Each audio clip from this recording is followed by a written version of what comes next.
I won't lie to you, I blazed through the first 3 books. I read the first 3 books within like 2.5, 3 weeks or something like that. It took me almost 2 weeks to get through the 4th book.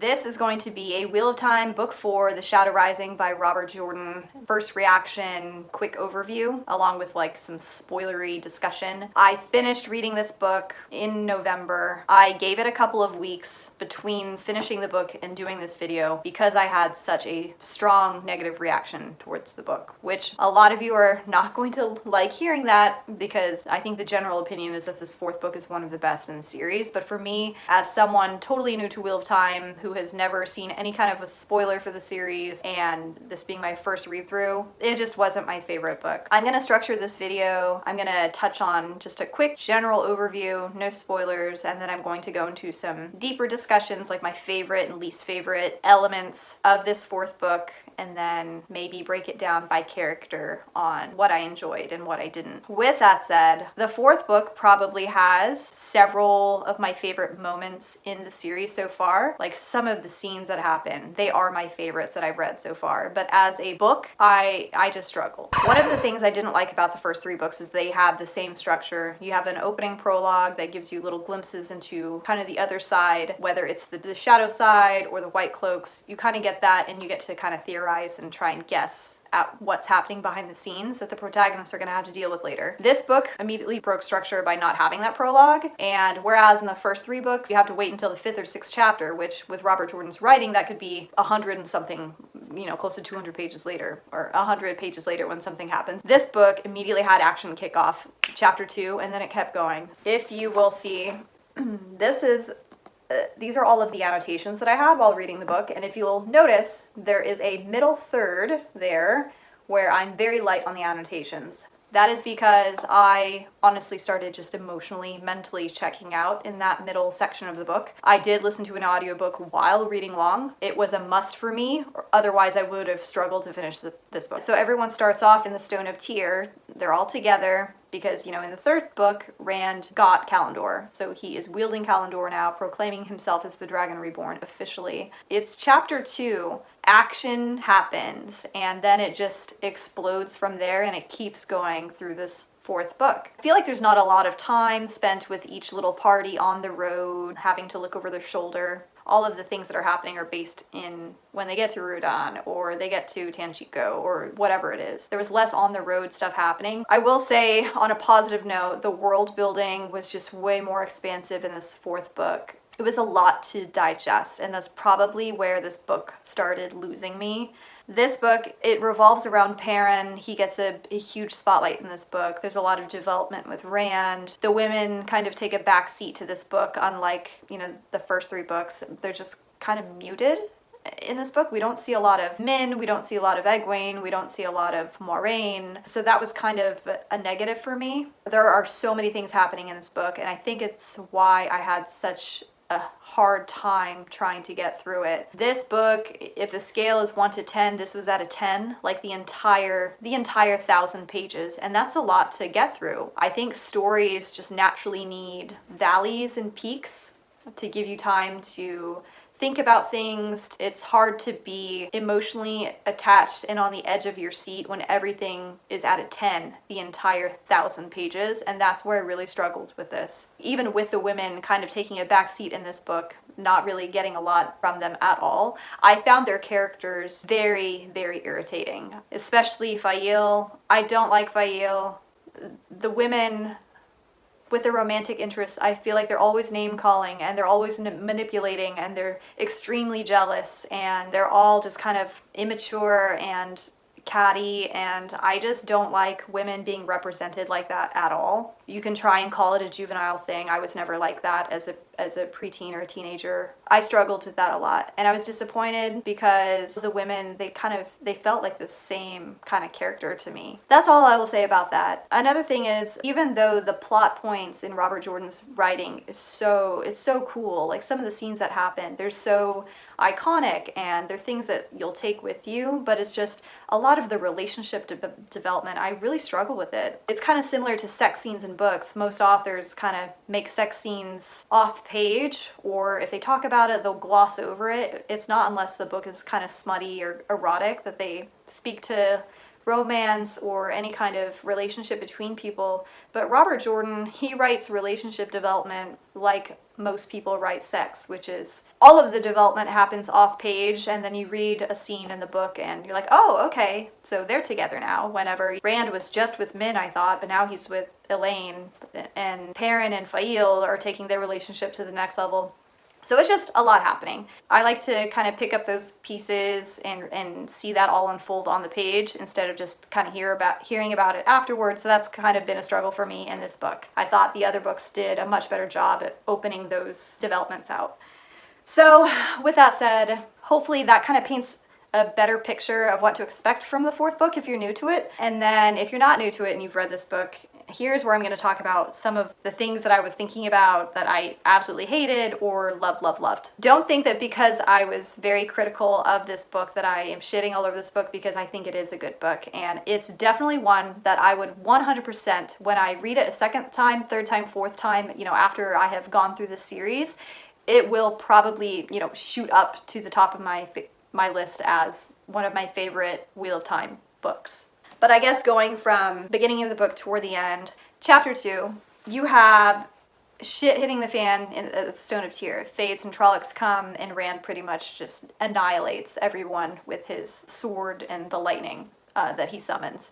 So that was a pretty epic scene. And then it's very soon after, it's Mat, Perrin, and Rand all facing their one-on-one battles with some dark entity. So Rand, he's fighting himself, like his mirror reflection. Mat is fighting off the Amerlin playing card that's trying to stab him. And then Perrin, his axe, just kind of goes fucking ballistic and tries to kill him. Those scenes were so incredible to me. All of this happening in the first couple of chapters of this book, it was just amazing. Like, I loved all of that action. And it was very symbolic of the fact that, throughout the first 3 books, all these boys want to do is go back to their simple life in 2 Rivers and just be friends and, find a sweet woman and get married and just have that easy, country life back home. So for me, the axe, the mirror reflection, playing cards, these were all kind of symbolic things of the guys basically having to kill off that side of themselves and kind of face the rest of their destiny. And so this was like a sharp moment, was my interpretation of it, for the rest of things to come. So it was a very clear drawing of the line that there is no returning to that past, and all you can do now is kind of look ahead and make do with what's to come. That part, it gave me chills. That was a really cool part in my opinion. There was a scene, it's such a visual scene, but it's after Rand has beat his reflection and he's sitting on the edge of the bed, and someone comments that it looks like he is bathed in blood because he is covered just head to toe in just blood. And it's page 87. This made me chuckle, and this is why Land is my favorite, because Land doesn't say a lot, but when he does, it's like the most profound or romantic thing, or it's just a very quippy, funny, and I love Land. He's a badass. This is after they find Rand sitting on the edge of the bed. He's covered in blood. The warder's eyes swung to Rand. I thought you were old enough to shave without someone to guide your hand. So Land comes in, and that's the comment that he says to Rand. He just cracks a joke like, oh, you cut yourself shaving. And it's like, it's such a juxtaposition, and it made me laugh. That was a moment that I really enjoyed. Faile, throughout this book, Faile just seriously irked me, and she pissed me off. She was petty, she was manipulative, complaining all the time. I feel like she doesn't deserve Perrin. Perrin is one of my favorites, close second to Lan, and I just feel like she didn't really contribute a whole lot. Page 261, it was another Lan moment that I marked here. It's like anytime Lan or Perrin pick up a woman, like physically pick up a woman and like move them or embrace them, and I just like, you have made a place in my heart where I thought there was no room for anything else. You have made flowers grow where I cultivated dust and stones. Remember this on this journey you insist on making. If you die, I will not survive you long. He's telling Nynaeve this, and it's just like, this is why Lena's my favorite, because he has this strong sense of duty, but he is a romantic deep in his beautiful, beautiful heart. And I'm sorry, you can't top Lan. So I I love that scene. Another part that I liked was Min. I was so crushed because she is my favorite female character and there were so few parts that she was. But when she did have a part, the scene I'm thinking about is when she sees Logain and she has one of her visions when she's looking at him and she sees his halo of blue and gold light about his head. And if you remember in the previous books, he was stilled, gentled.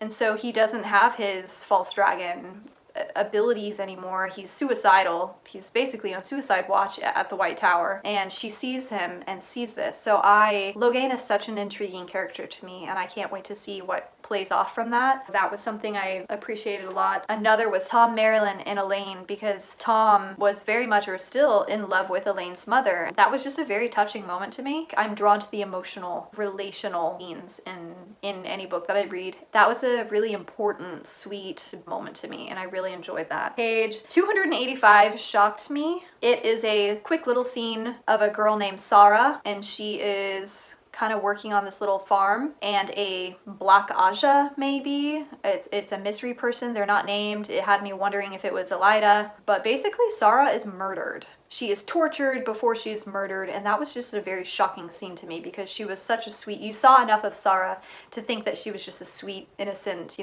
kind of lovesick girl, and then she was just killed like that. That was a shocking scene to me. The middle third of the book, I struggled so hard to continue with the book because the middle third of the book, I think it was chapter 25, 26 when it really started struggling. And I know for a lot of people that are huge fans of the series that section was probably one of their favorites. It's when Rand is having flashbacks of kind of the history of the Aiel from different perspectives of historical people. It must have been 8, 9, 10 flashbacks, just one after another, and they weren't quick flashbacks. This stretched on, I feel like, for a couple of chapters, which is many pages of flashbacks to get through, and it was a struggle. It dragged on and on and on, and so the most important thing that I got from that section there was that the Aiel, as brutal and violent and badass warriors as they are in the present time, they used to be like the Tuathan, the Tinkerers, who are pacifists, and you learn that it's actually, later in the book, that the Tuathan are actually more aligned to what the traditional Aiel used to be, with not believing in violence. And so that was a really cool thing that happened, a really big moment. I can't wait to see kind of that dynamic play out through the rest of the series. Another section that gave me goosebumps was Rand finally learning the identities of his mom, Shail, and his father even. I was glad that he got to learn a little bit about who Shail was and what her path was, her struggle was. And so that was just a very deep, touching moment for him, an important moment for him, especially with him being ripped out of Two Rivers and struggling with his identity of being the Dragon Reborn and not having a real sense of who he is. So that was a very important part to me. Probably my biggest what the fuck moment, but favorite moment, was Suan, when the Amerlin seat, when she was completely deposed and stilled. That was an enormous shock to me. I wasn't expecting Elida to overthrow her. Suan has always been one of my favorite characters because she puts on this face of poise and neutrality and kind of like this ruthless leadership. She's very heartless in a way. That's the face that she puts on for everyone as the leader of the Aes Sedai at the White Tower. She gets overthrown, and then she has her powers taken away, and it's like a gut punch. Yet, all of this stuff happens to her. And page 774, she is dealing with some serious shit, and she still has enough of a spark of life in her. This is what she says. At least they won't find us huddling on the floor and weeping. She tried to make her voice firm. We can fight, Lan. As long as we are alive, we can fight. She sang this after being stilled, and it's incredible. Still have that ability to want to fight back and do what she can in whatever capacity she can. That speaks volumes to the strength of character she has. Is just a very, very strong woman. I am honestly looking forward to how that plays out. So when she leaves with Logain in tow, who is still very much down in the dumps with being gentled, I can't wait to see what happens with Suan and Logain. That was probably my favorite scene that happened in this book. It was just such an unexpected twist to me. And then I marked Perrin and Faile's marriage. Perrin, he is a romantic, he's a good guy. Unlike Matt and Rand, who seem really girl crazy and they're just constantly flip-flopping. Like, Perrin, he'll crush on some girls, but like he just finds one woman and kind of sticks with her. But they end up getting married, and I'm just like, I just don't feel like Faile has done enough for me to really appreciate her or value her as a character yet, so we'll see how that goes. But hello, now they're married. So it's like, this is book 4, and there's how many more books? I don't know what's gonna happen. It was a sweet scene how it happened, the exchange between the two of them and their little ceremony, and just getting to see, like, hear all of the thoughts in Perrin's head while they were getting married. So that was really sweet. But yeah, so I had that one marked. Another badass moment was page 974, 984 in the book that I have, and it's Rand. With a power, he folded reality, bent a small patch of what was. A door opened beneath the dome in front of him. He is such a badass, powerful character. This is what I expected the 4th book to be about, was this idea of the multiverse and parallel universes and portals to those parallel universes. He has this power to bend reality, and that's what I expected this book to be about, like more of that kind of science fiction-y fantasy take on it, but it wasn't. So when this scene happened, it's just Rand being awesome, and then 10 pages later, he freaking takes a Forsaken and cuts him off from the Dark One. Physically cuts this Forsaken off, this big badass, from the Dark One, and he will continue to be cut off for, I think it's like several months. And now this guy is in Rand's group, and Rand is going to use him how he wants. And these are just huge power moves, and that was really exciting to see for Rand. Like I said, there were so many scenes and things that I marked, things that people said. There were so many things happening that I can't even talk about all of them. Even though this was not my favorite book to read at all, in fact, it was probably at the bottom so far, I can see myself returning to it just to get more things out of it as I finish the Wheel of Time series. Rand, badass. Egwene, I was disappointed in her character, her story in this book. I feel like she was reduced to just kind of taking her claws out of Rand and letting Elaine have her. Like, was that her big thing? I think it was, and that irritated me. Matt, more the same with him. When Rand kind of walks through the door and disappears and Matt is sitting alone, he's kind of the dumb guy in all of the horror stories, like, who goes off and does the exact opposite thing that he needs to do to stay safe. So what does Matt do? He goes through his own door, asks 3 questions, and gets himself almost killed. So Matt's just kind of more of the same. I like him, but he just didn't have a lot happening in this book. There was like the card scene in the beginning that was super exciting, and then it was just Matt being stupid, and we'll see how that goes, because I think he does offer a lot of the funniest and most entertaining moments. I can't wait to see what else happens with him. Perrin, Golden Eyes, King of the Wolves, need I say more? No. The reunion with Two Rivers was such an anticipated thing for me personally. Perrin was able to return to Two Rivers, and he finds out that his entire family was slaughtered. That was absolutely heartbreaking. Another like really important moment that happened in this book that I really enjoyed reading, and it was this really critical Two Rivers scene, because the entire time, you know, Perrin and Rand and Matt, everyone's talking about just going back to Two Rivers, and Perrin actually does, and he gets there, his family's dead, and he sees that there is no going back. So it's just kind of this whole theme of the past is done, and you have to kind of move forward from that and kind of face your destiny. It's like this recurring theme in the book, and I enjoyed it. Nynaeve, like I said, the women kind of took a back seat in this book. So Nynaeve, Moiraine, we find out that she is of a royal bloodline, which is interesting, but again, she was just kind of muted. Like, there wasn't a lot happening with Nynaeve, Moiraine, Egwene, and Elaine even. Lan, same thing. Loyal, same thing. I really love Lan and Loyal, and there just weren't a lot of meaningful scenes with them, and I really missed kind of the humor and the action and just the general badassness that I love about them. Min, needed more of her because I think she's very fascinating, and then Suan was probably my favorite. That's just kind of a quick breakdown of how I felt about each of the characters, but I don't know, like, it's probably 50% my fault why I didn't enjoy The Shadow Rising as much as the other books, because while The Eye of the World, The Great Hunt, and The Dragon Reborn were very derivative of each other, and they weren't very unique as far as fantasy stories go, especially The Eye of the World, I don't know, it was just the pacing of it and kind of the ebbs and flows of the story that made those more enjoyable for me as a reader. Even though I was able to read those first 3 books so quickly, you know, 2.5 weeks, whereas almost 2 weeks to get through this fourth book. I feel like I kind of did it to myself, where it's not one of those things that you can really binge read. If you have it in your mind that you're going to get through the series very, very quickly, just don't do it, because you're not going to enjoy it as much. So I think 50% of that is on me. It's definitely an installment in the series that needs to be enjoyed at a more casual pace.